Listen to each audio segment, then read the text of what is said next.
I can't believe Rick and Morty did this. I felt betrayed. That's why I myself feel like I needed to take a shower after watching this episode. Hello everyone, it's Jesus Herrera here. I'm up in the woods of Rio Doso trying to get back to nature as Rick Sanchez did with his beloved dragon Balthamar. Season 4, episode 4 of Rick and Morty. Joke of the episode, Rick goes down into the dungeon lair of the dragon and the dragon offers him volcanic fumes, and Rick Sanchez asks, will these volcanic fumes make me high? And the dragon's like, nah bro, these fumes won't make you high. That's how you know he's just bonding with nature, having a sober good time. And he bonds with a beautiful nature dragon, because at first it's like, oh, Rick is all like, dragons. I hate dragons. Dragons couldn't be the most repulsive thing in my thought process to dragons. I'm starting to relate to the dragons. He's got all these high sea ecto coolers and small soldiers ring pops, but you related to those items, those rare items being sold if you're a 90s kid. So that's just further evidence that they do play Molly Percocet by Future in that episode, so I can understand if you see a weird subtext there. But for this episode, I want to send a positive message not to do drugs. So we're gonna listen to Not the Vibe by Futuristic playing under this whole thing.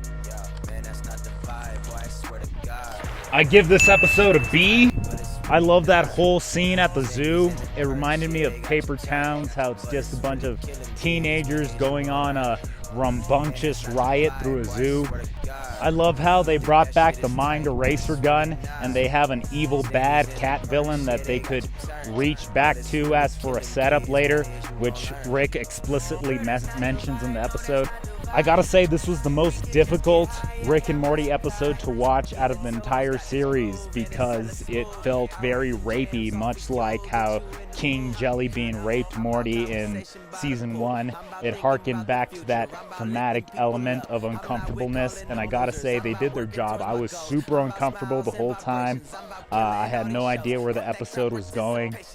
And I feel like Rick and Morty, next time you need to ask for consent before you decide to do something like this. Although I do find it hilarious when I think about all the furry merchandise you guys are about to sell.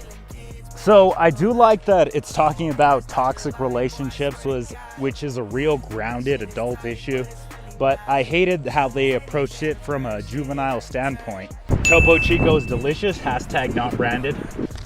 Like seriously, I came into this episode and I was like, what is with all the smut around here? I came to Rick and Morty for some good, wholesome family entertainment. 3/4 out of all the episodes this season have been about toxic relationships. So because of the heavy nature of this episode, I really recommend you at least be over 21 to enjoy this episode. If you're not, revisit it when you're over 21 and you'll see a lot of hidden messages that you never even expected were there. And they go on an entire militia, and you know how the story ends, but even as uncomfortable as it is to describe the ending, it was more uncomfortable to see the whole Cat's B story, and then you think it's gonna have some lofty resolve, and no, there's absolutely zero resolve. Cat gets away and you're horrified at Rick's actions, so you can only imagine how horrified Rick must be when he sees the cat's actions and vomits all over the place. I love the consistency whenever Rick is in fantasy realms, like in the Something Wicked This Way Comes episode. Rick is questioning the devil's ability to trick people with magical items, and the devil's like, what do you mean? It's just fantasy. But Rick is trying to question the fantasy element, and he's trying to imbue his sci-fi superiority in this. But just like how it worked in that episode, it no longer works in this episode. And I gotta say, this is the hardest I've laughed the whole series of Rick and Morty. That slut dragon motif that just coming back. The Grandmaster Dragon was just someone who jerked off in his cave is hilarious, because that's not true in real life. If someone jerks off in their cave all the time, they're not well respected. But Rick and Morty says, it's a sci-fi fantasy universe. Anything can happen. So that's what's beautiful about this episode. Like, subscribe, click the bell. summon Balthamar. Just get all the people you can to subscribe to this channel.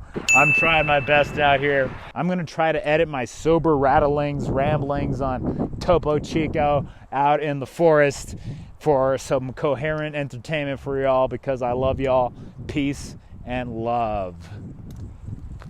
Check me out next week for the next video. It's a good show.